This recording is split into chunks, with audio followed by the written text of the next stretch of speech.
Cette émission vous est offerte par Coca-Cola. Si les gens pensent que c'est fou d'être gentil avec les inconnus, alors l'Afrique est le continent le plus fou de la planète.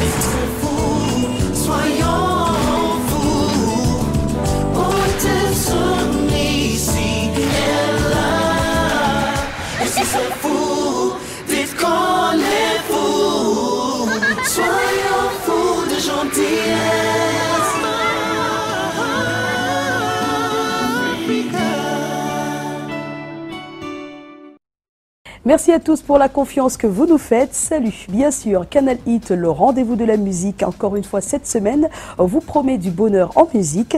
Pour en savoir davantage, restez juste assis. Je reviens dans un petit instant. Vous aurez l'occasion, comme ça se passe d'habitude chaque semaine, de faire vos classements, oui, vos choix, tout simplement en regardant la liste de nos musiques top. Camer Hit, Afro Hit et le World Hit. Ce sera pour tout à l'heure, mais avant, je vous propose d'aller à la rencontre de notre mythique de la semaine. Je vous propose la présentation de cet artiste de talent. La guitare est son instrument de prédilection. Il a le mérite d'avoir su mêler la musique, les rythmes de son terroir à l'ouest du Cameroun, à tout ce qu'il a appris. Cette expérience musicale qu'il a acquise à travers le monde. Lui, c'est Jack Jehim et c'est notre invité.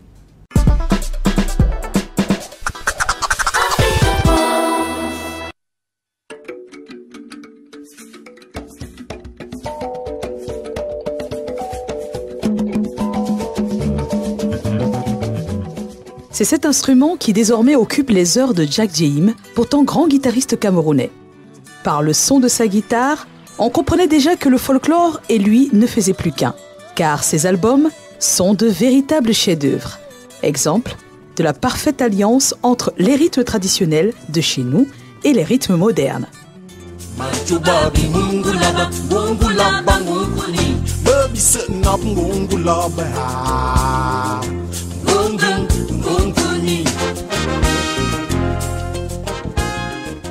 Jack Jehim est un fils de la ville de Douala, né à Newbel au quartier Kololoun. Il est quatrième d'une famille de 7 enfants. Fils de Zigna Siakio et de Rebecca Ngoumenia, c'est à l'école primaire de Kololoun, puis au collège du Progrès et au lycée d'Aqua qu'il fait ses classes, non sans être un enfant turbulent. Oh, je pense que mon enfance, elle a été très tumultueuse un peu. Je veux dire, quand je dis tumultueuse, j'étais un peu... Un enfant turbulent? Turbulent un peu. Turbulent, c'est ce qu'on me... C'est ce que... Ouais, au fait, j'étais quelqu'un de très indépendant. Ouais. J'avais toujours envie de faire des choses. C'est dit que tu t'es affirmé? Ouais, c'est que bon, déjà moi, j'allais à l'école, je faisais un peu de commerce, les vacances, je vendais pour s'acheter. On était une famille de 7 enfants aussi. Papa n'était pas à Neubel, en plus dans les années, hein, je suis né tout juste 3 années avant l'indépendance, en 57 ans. On se battait avec ce qu'on avait. Mais il y avait de l'amour, il y avait la joie. Voilà, c'était surtout ça. On se levait le matin, on allait parfois à Bonandio chercher les bangas, les bongos, les mangues. On les ramenait au quartier, on les vendait, on allait à l'école. C'était vraiment une enfance. Et le fait de Noël, qu'est-ce qu'on allait? On allait fin fond. Je pense c'est Ndokoti, tout ça, on allait cueillir les palmes, se construire une maison, faire des théâtres. En fait, on restait au quartier, mais dans nos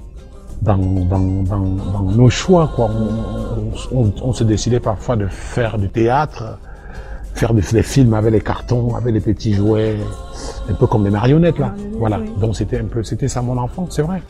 Très jeune, la musique le berce et l'entraîne. À l'époque, chaque quartier de la ville de Douala, centre de la musique camerounaise, avait un orchestre de musique. Et dans celui de Jack Jehim, c'était les Mutins. La musique, elle a commencé, je pense, elle a commencé, disons, après l'école secondaire. Après la 6e, cette envie de faire la musique est venue et il y avait une guitare oui, de jouer à la guitare. Parce qu'à l'époque, on avait un orchestre, les Mutins, ils habitaient tout juste du côté des rails. Et donc, on allait tous les soirs les écouter. C'était la période où il y avait des groupes comme Black Steel, les Black Sound, les Cracks. Il y avait aussi les Black Men City Independent. Il y avait les Mutins dans mon quartier. Il y avait un chanteur, Dick, qui chantait toujours. On allait les soirs les écouter, en fait. On se mettait à la fenêtre, on les écoutait chanter. C'est tout ça qui nous a donné l'envie. À l'époque, il y avait Petit Emma qui est en France aujourd'hui. Et ce qui fait quand on est venu le chercher en 77, on était encore lycée, aller jouer à Bafoussam, on se dit waouh, Bafoussam, la paillote à l'époque, on avait la tête perdue. En plus, nous, ce qu'on faisait, c'était, on jouait à la maison, et pendant les vacances, on faisait des petits concerts. Les interprétations, c'était vraiment la variété, la chanson américaine, anglo-saxon. Oui. On interprétait je dirais du James Brown, du Kool and the Gang, Petite Connection, tout ça là. C'était vraiment ce qu'on faisait. On faisait des matinées des jeunes et on invitait les amis. Au lieu de le faire avec la discothèque comme certains le faisaient, on le faisait avec l'orchestre. Et ça nous a pris comme ça à peu près 2 années. C'est là où on est parti à Bafoussam.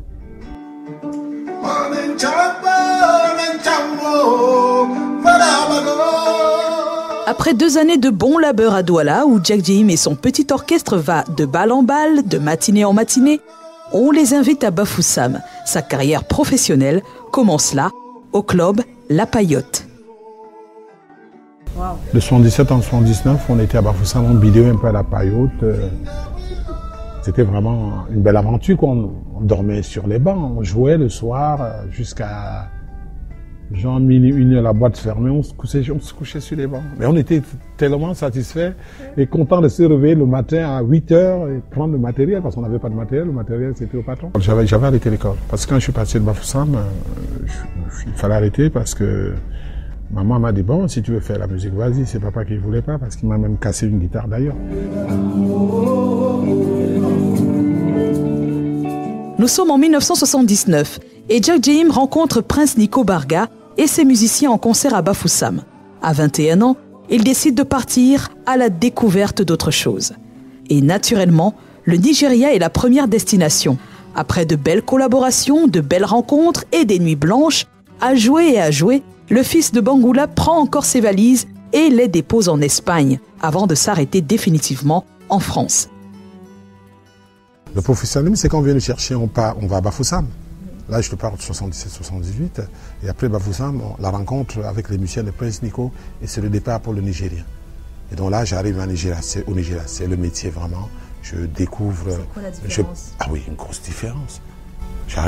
On arrive novembre 78 au Nigeria. Je sors de mon petit Cameroun. J'arrive, ça n'a rien à voir le Nigeria.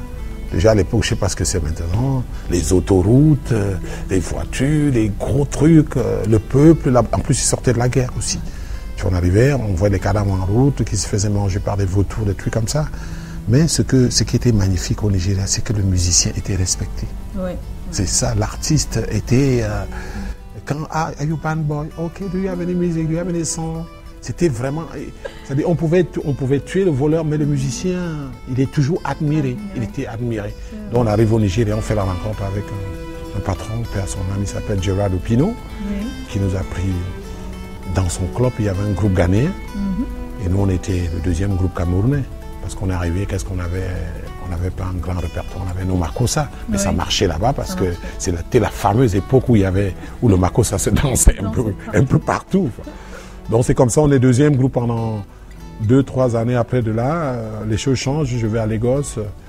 De Lagos, il y a des rencontres aussi avec Fela, Tony Okoroji, et je décide de partir. Partir pour l'Europe. Ouais, il fallait chercher. Bon, on avait déjà fait un peu le tour. Jack Jim s'intègre facilement. L'équipe nationale de la musique de Toto Guillaume et Aladi Touré l'adopte et c'est parti. Après quelques mois, Jacques est le guitariste de toute la famille artistique africaine. Il est incontournable. Il accompagne et tourne avec les plus grands. Salif Keita, Manu Dibango, Papa Wemba, Chalamwana, Ekambi Briand, Cheikh Tidiane et bien d'autres. On n'oublie pas des passages en Afrique du Sud et dans tout le nord de l'Afrique. Avec des univers différents, il se fait remarquer. Il sort son premier album en 1987, Chéri Coco, album dans lequel il raconte son aventure personnelle. Cet album est pour lui une véritable remise en question et il se remet à l'école de la musique. Les fruits, il les récolte en 1989. Slim Pézin, grand guitariste sur la place parisienne et dans le monde, produit son deuxième album, Le Marabout. Désormais, on compte Jack Jim parmi les meilleurs de sa génération. 1995 est l'année d'un nouveau tournant pour sa carrière avec son troisième album, Dance Around the Fire. La richesse de ses textes, très profonds, et de son authenticité parle au monde. Il revisite les rythmes de chez lui et en fait une sauce qui plaît et à laquelle on l'identifie. En 2008, l'album Show Me the Way crédibilise son appartenance à une musique de couleur. Il reste égal à lui-même. L'afro-jazz fusion, c'est son affaire. Désormais, à sa guitare s'ajoute un autre instrument. Il travaille sur le concept depuis quelques années et depuis la fin d'année 2012, il l'a réalisé. C'est le concept Sansa Trio Family. Une grande place offerte à un instrument anodin pour certains, très traditionnel pour d'autres. Il a présenté cet album au Cameroun en janvier 2013, un chef-d'œuvre esquis. Le guitariste à la main gauche n'a pas fini de nous surprendre.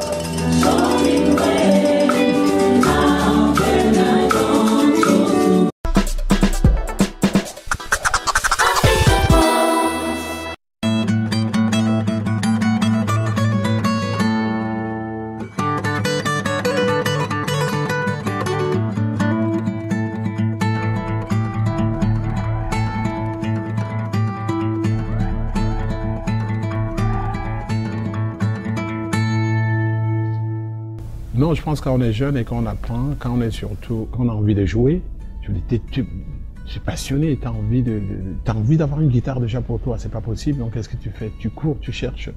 Si tu connais quelqu'un qui a une guitare à 2 km, 3 km, tu cherches à devenir, tu essaies de créer une certaine relation pour bénéficier de ça.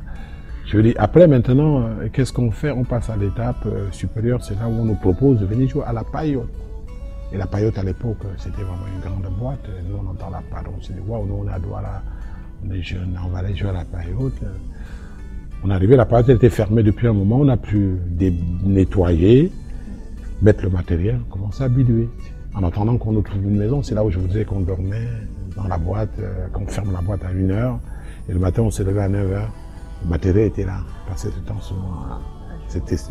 On jouait, on mangeait. C'est la grande école maintenant que vous... Oui, c'était une bonne école. C'était une autre forme d'école. C'était l'école de l'apprentissage, je dirais, à apprendre à interpréter, à entendre les chansons et les interpréter. Parce que même si on les faisait parfois, c'était pas juste et c'était un peu faux, mais c'était vraiment l'envie de jouer. Tu vas te mettre avec une guitare à jouer et te dire, bon, waouh, les gens ils viennent danser.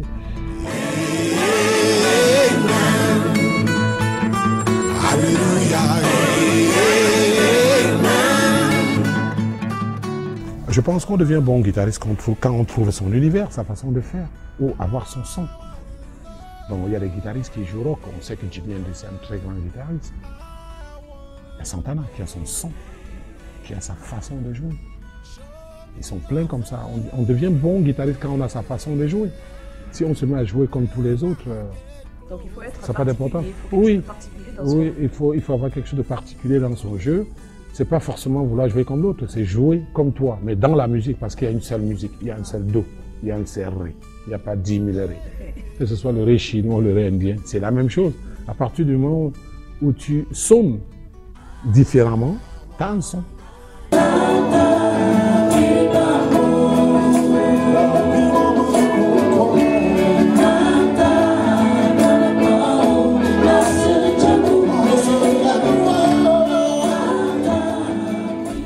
Jacques Jémy est parti depuis 79 du pays.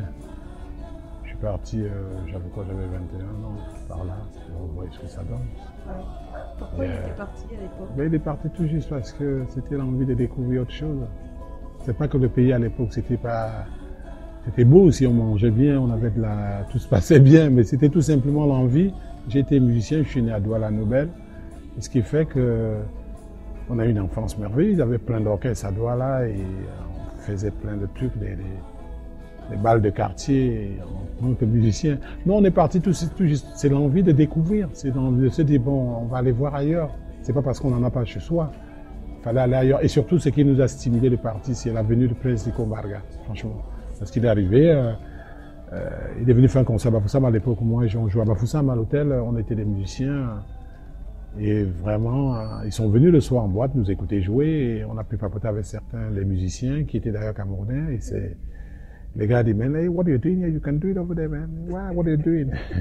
Vous avez vu les mecs, ils avaient à l'époque les pattes d'éléphant afro, un peu Nigeria, oui, quoi.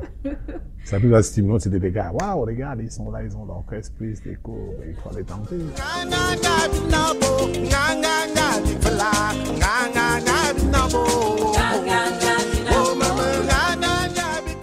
Ah, je deviens professionnel tout juste après mes 2 années à Bafoussam. Parce que j'ai fait 2 années. Moi, à Douala, ce que je faisais à Douala, je montais parfois, j'écoutais les gens plus à Douala. Parce qu'à Douala, moi, j'étais étudiant. On faisait plus les balles du lycée, les balles lycée, collège Afin Saké, le lycée Jos avec les Eli, même Peter Moukoko à l'époque. C'était vraiment la fameuse période où il y avait dans tous les lycées, que ce soit Jos, polyvalent, il y avait des orchestres. Et ce qui faisait quand le collège Liberman, c'était vraiment là où tout se passait, quoi. Il y avait Liberman, il y avait aussi le lycée technique. Et chaque fête d'année, il y avait la fête des orchestres scolaires. Mais c'était la magie, c'est là où tu voyais de tout et de tout. Mais par contre, les gars, c'était vraiment, il y avait du rêve dans ce qu'ils faisaient. Je me souviens, Marigot, lycée technique, Yerima, collège Liberman, Loé, Eli, Alfred Saké avec Peter Bokoko, tout ça. Quand on se retrouvait à faire, c'était magnifique. Tu vois, les mecs te mettaient la cape, certains qui voulaient paraître comme James Bond. Et en plus, les gars, ils étaient à l'école, mais ça chantait vraiment. Il y avait cette envie, c'est un peu mon école de jeunesse.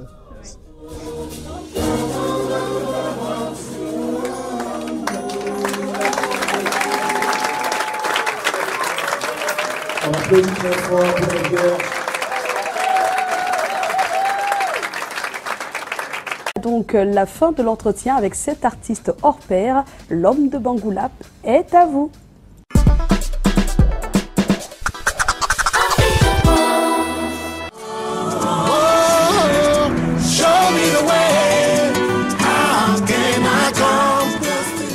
C'est important, je dirais, c'est l'avantage de lire la musique et de l'écrire, c'est tout simplement être capable d'écrire ce que tu fais à l'autre pour qu'il puisse y jouer. Ça nous sert à ça. La musique, c'est pas vouloir être musicologue ou non, c'est apprendre l'orchestration qui est vraiment, disons, apprendre l'orchestration, comprendre les harmonies, que ce soit les modes, savoir que si je suis dans cette musique, si c'est pentatonique, je joue comme ça. Apprendre les couleurs de musique, comme ce que nous on fait, ça par exemple, c'est un instrument traditionnel. Ce que j'ai pu faire, déjà le mangambo, normalement ça s'accorde en pentatonique chez nous à l'ouest. Et ce que j'ai pu faire, ça s'accordait déjà comme ça avant. Mais elle avait moins de lames. Tu ne pouvais pas jouer vraiment plein en accompagnement. Moi, ce que j'ai fait, j'ai plus tout simplement élargi, j'ai lui donné 2 octaves. Ce qui fait que je peux le jouer. Je peux mettre 3 doigts là à faire des accords. Tu vois, je fais ça. Là, j'ai 3 notes. Alors, et je peux jouer. Je peux jouer avec 2 doigts. Je peux faire des accompagnements ici.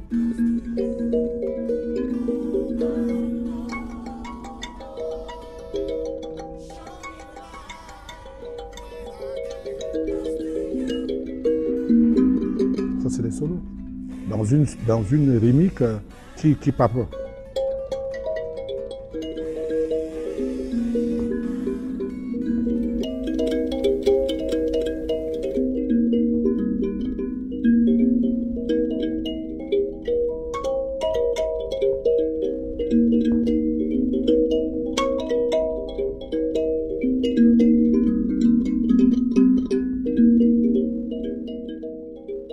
Moi, je pense que la musique, elle sert à ça. La musique sert à valoriser. Surtout cet instrument, c'est vraiment magnifique. Le père Francis le jouait, Tchakounté de Boulon, il le jouait. Même si aujourd'hui, la façon dont je le joue, c'est pas comme ça qu'il le jouait. C'est tout simplement parce que je ramène seulement un petit plus dans ce qu'il faisait pour qu'on puisse élaborer, avancer. C'est ce que je fais là, c'est ce que je parlais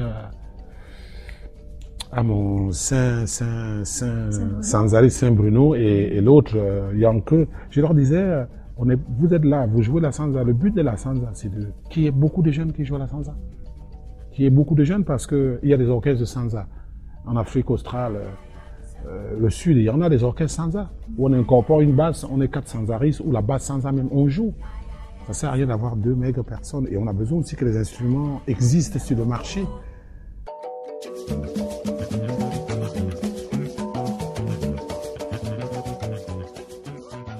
Parle-nous un peu de cet album qui t'a quand même pris 4 ans. Ouais, c'est le Sansa Trio Family. C'est vraiment un concept, comme je disais, fait avec de la sansa. Voilà.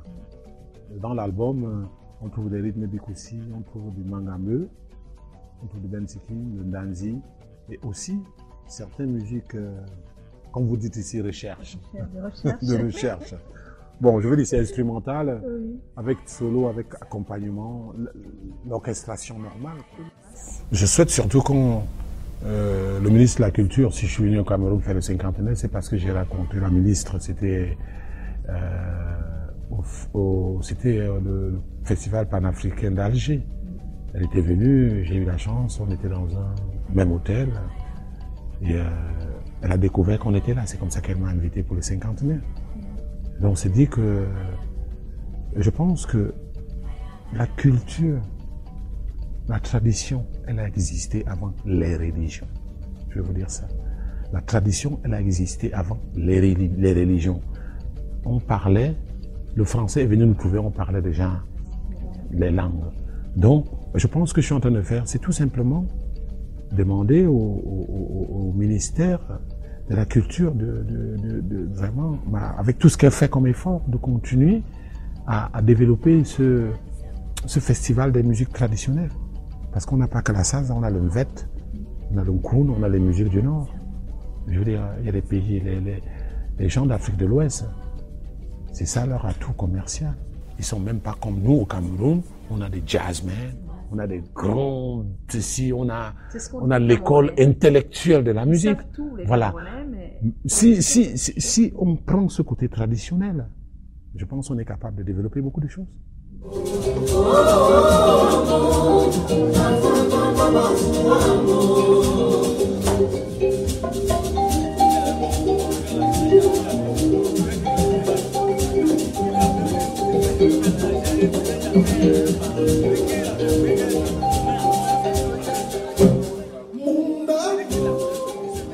Je veux dire, la musique, c'est pas toujours gagner l'argent. La musique, c'est un métier. On peut être passionné, transmettre des choses aussi, ou en vivre. C'est pas toujours vouloir chanter, parce que je me rends compte qu'aujourd'hui, on est une génération. Et moi, ce que je vais dire aux jeunes, sachez que le Cameroun a été toujours un pays, même nos grands, c'était des instrumentistes. Tous nos grands chanteurs, si je me mets à les citer, que ce soit M. Medjo, que ce soit les vétérans que vous avez entendus à Yaoundé, ou les Messi Matin, ils avaient l'instrument à la main. Ici à Douala, tu vas dans le Makossa, tu appelles les Néléyoum, tu appelles les Tokota Chantu, tu appelles tous. C'est que des instrumentistes. Mais c'est dire que n'allons pas chercher ailleurs où est la faille. C'est tout. La faille est là, c'est parce qu'on a une génération qui n'a pas suivi. Et on n'est pas un Cameroun de chanteurs. Tu vas au Mali, tu vas au Sénégal, ils ont des chanteurs. Ils ont des voix là-bas. En Afrique du Sud, ils ont des voix. Tu vois ici en Afrique, chez nous en Afrique centrale, c'est les Congolais. Ils ont des voix. Il y a des pays comme le Cameroun, la Centrafrique, le Gabon. On peut trouver quelques qui sortent seulement, mais c'est pas comme le Congo ou le Mali ou l'Afrique du Sud, vous voyez. Et donc ce qui fait que, je sais pas, peut-être nos grands, ils s'étaient rendus compte, et c'est pourquoi ils ont pris les instruments. Et quand ils prenaient les instruments, ils étaient bons.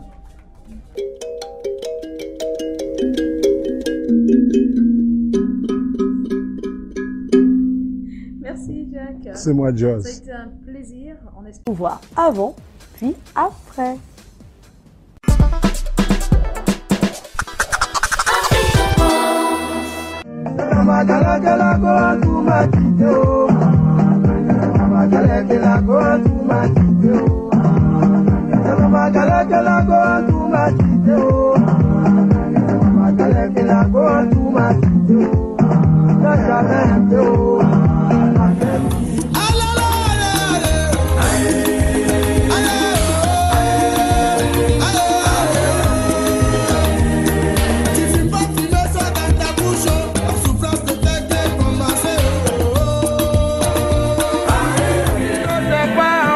Va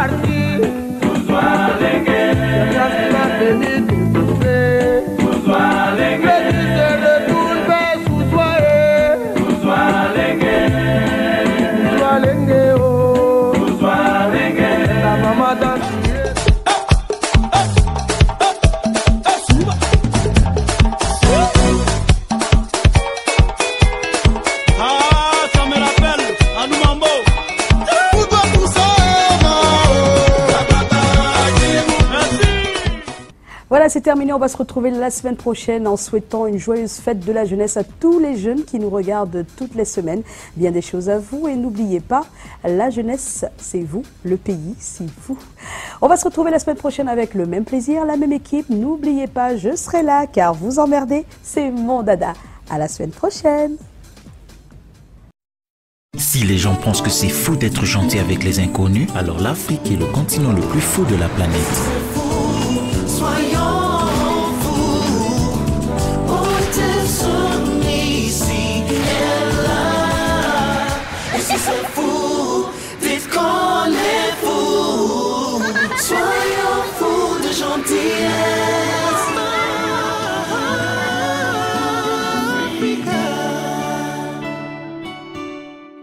Cette émission vous a été offerte par Coca-Cola.